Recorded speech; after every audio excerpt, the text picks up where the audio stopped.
এবার আমি তাফসিরে প্রবেশ করছি। ফাকাতিলু ফি সাবিলিল্লাহ, তোমরা লড়াই করো, সংগ্রাম করো, হত্যা করো, কতল করো আল্লাহর রাস্তায়।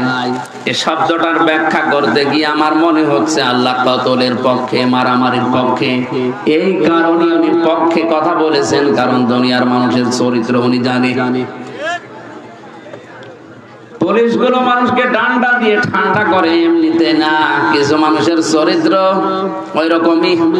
জেলখানায় 3টা বছরে আমি বাস্তবতা অনেক কিছু দেখেছি। এমন এমন মানুষ জেলে আছে 30 বছর 32 বছর জেল খাটছে, ওর কোনো পরিবর্তন নেই। ও আগে যা ছিল এখন তার চাইতে আরো বেশি হয়েছে, এখন হয়েছে টপ টেরর। ভেতরে ভেতরে যদি জমার মসজিদ চালু করে জোহর আসর মাগরিব এই নামাজগুলো পড়ার ব্যবস্থা করে দিত, ওই সেই ব্রিটিশের যে নিয়ম চলছে ওইটা।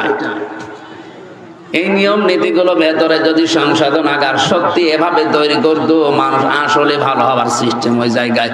কারণ কোনো কাজ নেই, কাম নেই, শুধু 24 ঘন্টা বসে থাকা। এইগুলো আমরা পাই না ওখানে। চোর ওখানে যায় চুরি করে, ডাকাত হয়ে বের হয়, ডাকাত যায় ও মার্ডার কিভাবে করা লাগে সেই ট্রেনিং নিয়ে বের হচ্ছে। আল্লাহ জানে কঠিন কঠিন আইনগুলো দিয়েছেন যে তোমরা আল্লাহর রাস্তায় হত্যা করো, সংগ্রাম করো।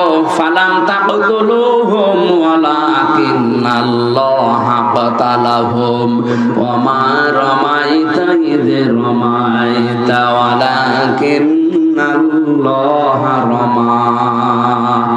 আমার কথা কি বুঝতেছে?